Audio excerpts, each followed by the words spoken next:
సరే ఇతను ఒకసారి చూస్తా, ఆ మాట రాసావో లేదు అని వెళ్తే ఆ మాట చూసి వెర్రి కోపంతో రౌద్రుడై ఎట్లా పడితే అట్లా మాట్లాడుతున్నాడు. ఏమాట, నువ్వు చెప్పిన మాట రాసే కదా ఆయన.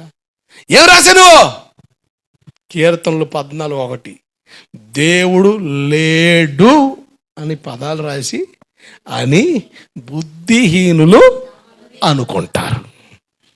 దేవుడు లేడని పదం ఉంది కాడ, దేవుడు లేడని పెద్ద అక్షరాలు రాసి దేవుడు లేడు అని బుద్ధిహీనులు తమ హృదయంలో అనుకుంటారని రాసింది.